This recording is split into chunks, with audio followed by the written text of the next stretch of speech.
it's not going to be perfect, and being able to not only forgive myself but also carve out the space to say, if I obsess about this for another 5 hours, it will not make it 5 hours better, you know? And so I should stop now while I'm ahead. You're listening to Copper and Heat, the podcast exploring the unspoken rules and traditions of restaurants. I'm Katie Osuna. This is the last theme in our third season, Pre-Shift, getting you tips, tools, and resources to navigate the challenges of working in hospitality. In this last theme, we have 3 episodes, each with a different entrepreneur talking about the different challenges they've faced in starting their own thing. In this pre-shift, we're talking with Chef Jenny Dorsey about how she has developed her voice and how she practices kindness with herself.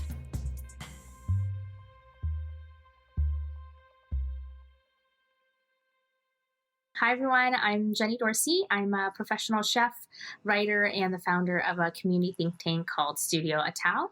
That's spelled ATAO, and it stands for All Together at Once.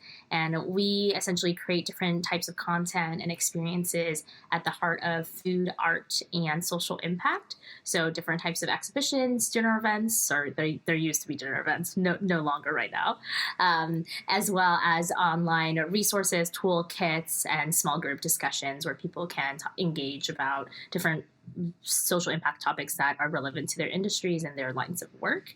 I got into food a strange way after college. I was a finance major, and I wanted to go into consulting. Wanted to go into fashion luxury consulting. I thought that was like the coolest thing ever. So I just remember there was this period of time where I kept telling myself I needed to lose some weight. And I was like, I'm going to lose 10 pounds. And after I lose 10 pounds, I'm going to go buy myself a pair of Louboutins, which I, A, could not afford, but 2, is just like, it's a terrible thing to, you know what I mean? To have that kind of like compulsive, obsessive kind of relationship with not only your own body, but with stuff. So just kind of had this very strained relationship with food, which was ironic because I was also taking these recreational cooking classes because food was always the way I kind of expressed myself. Food was the way I found relaxation. So when I was really stressed out at work, I would take these classes at night, and then at the same time, I would like not eat anything that I made in the class, or I would binge eat everything I ate in the class and then go on a juice cleanse. Like it was just like a very unstable period of time. So long story short, about a couple years in, I was like, I can't do it anymore, and I need to figure something else out. She decided to pursue her MBA at Columbia Business School, and before she started, she attended culinary school. I graduated culinary school and then 3 days later started at business school, and the juxtaposition was quite terrible, as you can probably imagine. And I was like, oh my gosh, these are not the people I really want to be around. This is not the stuff I want to study. Just ended up leaving after a semester and trying to pursue food, figuring it out along the way. Just ended up taking a lot of different unpaid internships to try and see what I did and didn't like. And I'm very, very privileged and very, very fortunate that I had the time to do that, honestly, because I already had a loan out for business school. So essentially had the loan to pay for my own living expenses.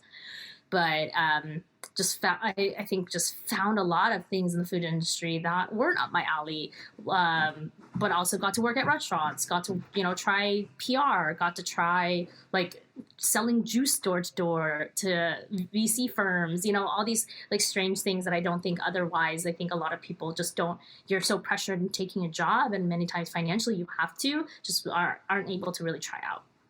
When I did end up taking a full-time job, I was in R&D at Le Pain Quotidien. They're like a global French, they're Belgian. They would be angry if I said they were French. They're a Belgian boulangerie. And they, I think, recently declared bankruptcy.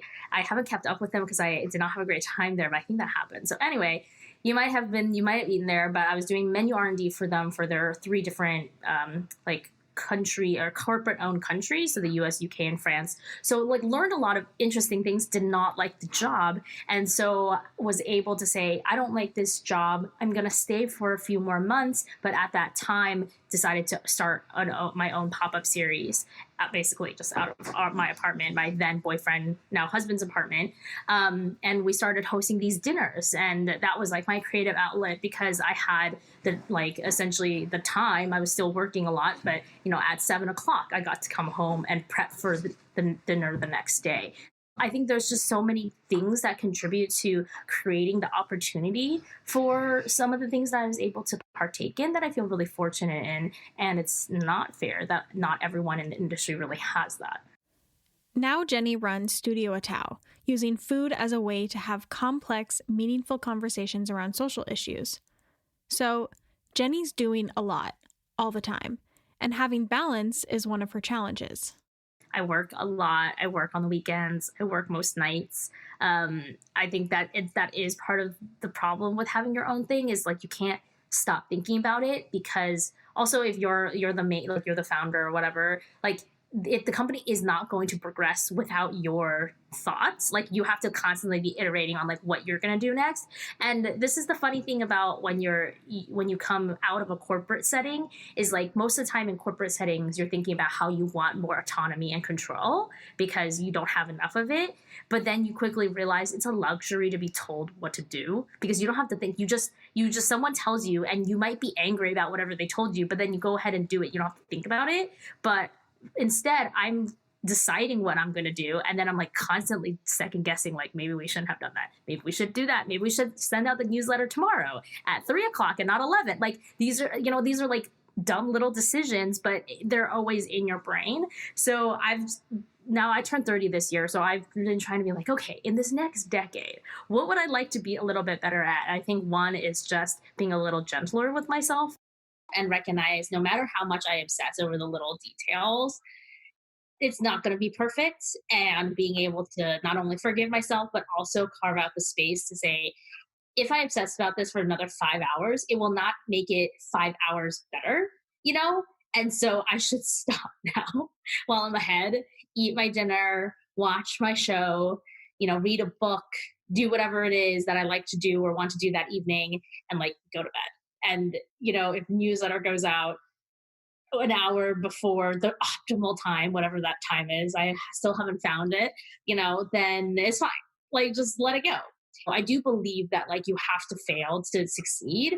I really hate it when people say like, I've never failed or I don't know failure, blah, blah. Like, I think failure is an iterative process that you need to go through as a small business owner, an entrepreneur, or really anyone who wants to grow. And it's just like a good opportunity to find new ways to grow. One of the areas that Jenny has gone through this iterative and reflective process is in developing an authentic voice or personal brand. It's a really challenging thing to find out how to put yourself out there publicly on social media, and Jenny has been navigating her way through that. What do I espouse versus like what do I do? And I think a lot of companies are kind of going through that right now because, for example, we over the summer when Black Lives Matter swelled and everybody had these statements of like we stand in support, da, da, da, and basically everyone decided they had like a diversity, equity, and inclusion task force, which is great. We should all have DEI task forces, but are those task forces paid? Because if they're not important enough to you to get paid, then that means they're not actually that important to you anyway, right? Like, and I think that was like that. That's like the small disconnect that I think is the hard part of this like personal brand thing is like, well, I espouse to be kind to one another and to be vulnerable, but am I being vulnerable?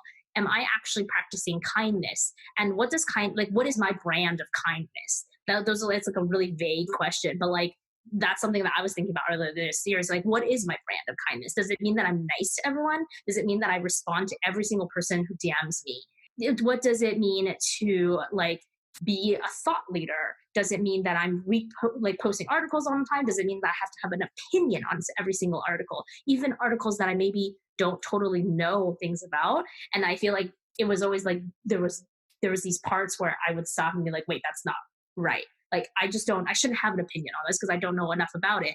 The right thing to do that would be on brand is to say, I need to learn more about this. And I think so many people are afraid to say that they don't know that, it turns into I'm pretending that I'm pretending to have this stance, and then I feel like I'm backed into a corner, and so therefore I'm going to keep defending my stance. So anyway, that was a long-winded way to say I've been trying to apply what I espouse to what I do, and sometimes I have not done that well. And so when I think step on the wrong side, I just try to catch myself and be like, oh, that's not right, or that doesn't feel good, or something's wrong about that, and I don't know why, but I should think about it. What are some of the ways that she monitors herself and reflects on the ways that she's showing up on social media? I had this like interesting conversation with someone I was having a fight with online. And the person was like, well, you've been like calling out these people and that's like not a good way to get people to change, blah, blah, blah. And I was really mad because I was like, the people I'm calling out are shit. Like I hate, they're terrible people.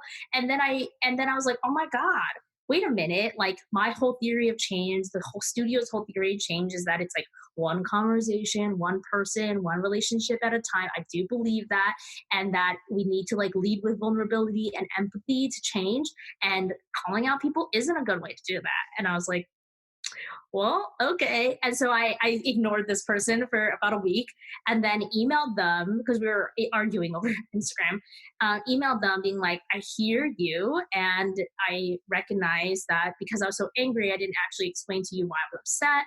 I just kind of like lashed out online and at your business. But here's like why I was upset. Here's where I would like to see change from your organization. I hear the change that you want to see in me, and I agree with that. And here's like how I would like to change as well. I think it's an ongoing thing. I think that every time you have like I do believe that your body will react to things physically, physiologically that are not quite right that you need to address, and trying to, instead of beating myself up about it or feeling weird about it, trying to turn those into questions for myself, I think is the process that I finally kind of have landed on, is like, why do I feel this way? Does again, does this match the version of kindness that I say that I espouse? Like, am I practicing not only just kindness to the other person, but like kindness to myself? Is it kind to myself to obsess about this for 3 more hours? Like, who is this person? Why do I care so much? So I think it's like every time you bodily react to a situation like that, being like, okay, what can I take from this situation? These things take time, and it's a process. All you can do is be kind to yourself, don't beat yourself up, and take the time to reflect on how you're showing up. We'll talk even more about that in our next episode with Zoya Jonio.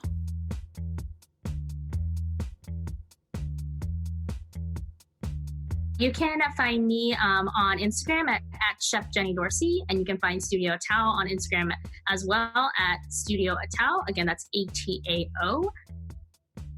We'll link to all of Jenny's awesome projects, so please check her out as well as Studio Atao. If you haven't already done it, hit the subscribe button in your podcast app. You can also find us on various social channels at Copper and Heat. Even better, share this with a friend. We're wrapping up this season in the next few episodes, so now would be a great time to go back and listen to some of our other episodes. And please let us know what you'd like to hear in Season 4. Copper and Heat is a member of the One Star Podcast Network, the first podcast network dedicated to representing voices and stories from the service industry, with shows created by service industry workers. Check out our website, onestarpodcastnetwork.com, to learn more about the other shows. Pre-Shift, the 3rd season of Copper and Heat, is produced by me, Katie Osuna. Our story editor is Rachel Palmer. Our sound engineer and composer is Ricardo Osuna. Thank you so much for listening.